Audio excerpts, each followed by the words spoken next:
Pozdravljeni. V zadnjih urah so pri ekipi McLaren objavili fotografijo, ki mora pritegniti našo pozornost.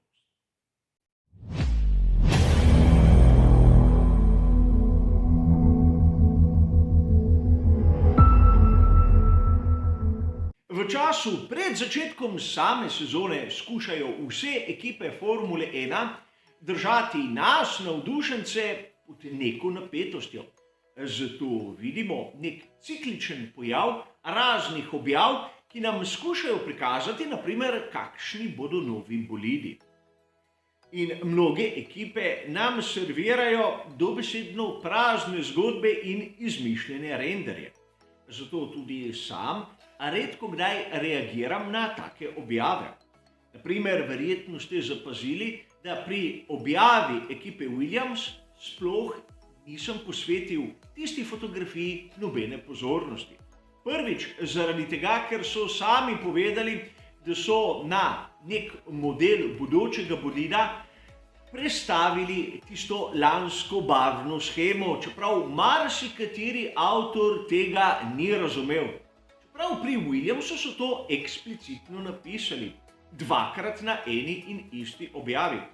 In drugič, a je morda kdo izmed vas opazil, da je bila čelada na tisti simulaciji v bistvu v barvah, ki jih je uporabljal George Russell.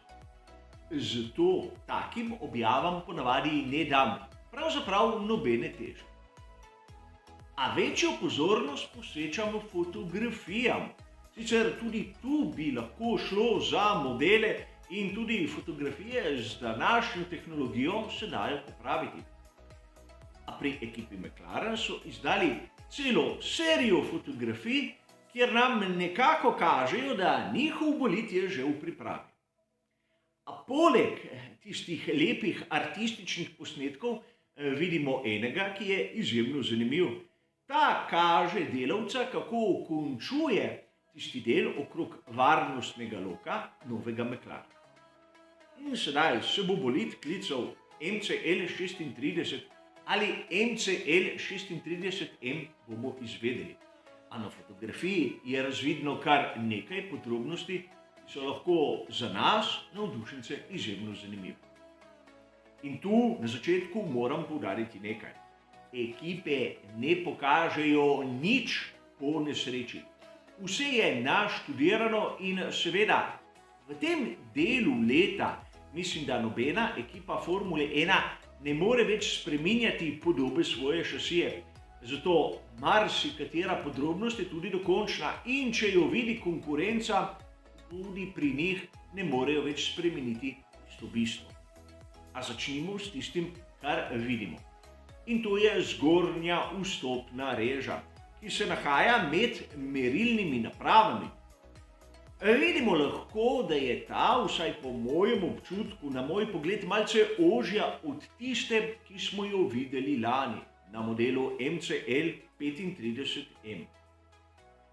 Tiste spodnje reže ne vidimo pač na novem posnetku, ker so tam kotniki, ki zakrivajo pogled, a to še ne pomeni, da jih ni. In če se kdo izmed vas sedaj sprašuje, zakaj pri McLarenu kažejo ta tako pomemben detajl novega bolida. Gre za malenkost, ki bo enaka praktično pri vseh ekipah, ki uporabljajo pogonske sklope Mercedes. Namreč gre za zahtevo samega dobavitelja pogonskih sklopov in ker lahko smatramo, da bo celotna reža malce ožja, lahko nekako predpostavljamo, da sam motor z notranjim izgorevanjem bo potreboval enako količino zraka. Tisti sekundarni elementi, ki rabijo bočni reži, bodo pa potrebovali manj hlajenja. Seveda izjemno enostavno sklepanje, ampak zaenkrat je na razpolago samo ta fotografija, ki nam pa lahko pove še marsikaj zanimivega. Kolikor naš pogled spustimo malce nižje in malce v stran, bomo videli izjemno zanimiv detajl. Namreč višino bočnih struktur. Kolikor pogledamo MCL35M, bomo ugotovili, da so na tistem McLarenu bočne strukture izjemno ozke in izjemno visoke. Trend, ki smo ga lahko opazovali naprimer pri bolidih skuderije Ferrari, in tu si bomo to podrobnost ogledali praktično na Ferrariju SF70H. Ta rob tu je skoraj poravnan z ramenom voznika v sami šasiji. Ukolikor izključimo to območje, kjer se nahaja tista varnostna pena, vidimo, da je bila višina bočne strukture poravnana praktično s to sprednjo višino same šasije. A sedaj pri McLarenu so izbrali nov koncept, novo pot. Smo jo naprimer lahko videli pri Mercedesu. To je dvojni V10. Tisti bolid, ki je nekako zaznamoval kar nekaj aerodinamičnih smernic. Vidimo, da je struktura širša od tiste, ki smo jo videli pri Ferrariju, ampak malce nižja. Nižja od tega roba, ki ga vidimo tu na praktično centralnem delu šasije. In prav to lahko smatramo, da bo nov trend pri tej generaciji bolidov Formule 1, ki prihajajo k nam v sezoni 2022. Sicer zopet gre sklepanje, katero izhaja iz fotografije, ki je posneta prvič v malce neobičajni ostrini in daleč, da bi lahko videl sliko iz tistega kota, ki bi si želel sam. Ampak vseeno, razbrati je možno, da višina je v bistvu nižja, predvsem v tej bočni strukturi. Tu imamo še dva detajla, ki sta po mojem osebnem mnenju izjemno zanimiva. Prvič lahko vidimo tisto servisno režo na koncu same šasije, tam, kjer je pritrjen nosni konus. Gre za režo, skozi katero mehaniki lahko dostopajo prvič do stopalk in na drugi strani do elementov vpetja in amortizerjev ter seveda vzmeti. A tu bi rad poudaril dve zadevi. Ukolikor bo res ta servisna reža večja, bo to pomenilo, da bo šasija v tistem delu malček šibkejša, oziroma da James Kay in njegova ekipa bodo morali nekako drugače sestaviti šasijo, da bo brez težav ta prestala crash test. Večja kot je odprtina, seveda šibkejša je sama struktura. In če v tistem delu vidimo, da obstaja druga široka odprtina, tista namenjena vozniku, lahko razumemo, da mnogo dela je bilo tudi vloženo v ta izračun same trdnosti šasije. Po drugi strani inženirji so bili lahko primorani v tako izbiro, ker bomo imeli v sezoni 2022 novo tipologijo pneumatik. Tiste pneumatike, ki bodo imeli 18-palčna pritišča, pomeni novo vpetje in novo vzmetenje. To lahko za sabo povleče tudi večje elemente, ki jih bodo morali mehaniki ustaviti skozi večjo odprtino.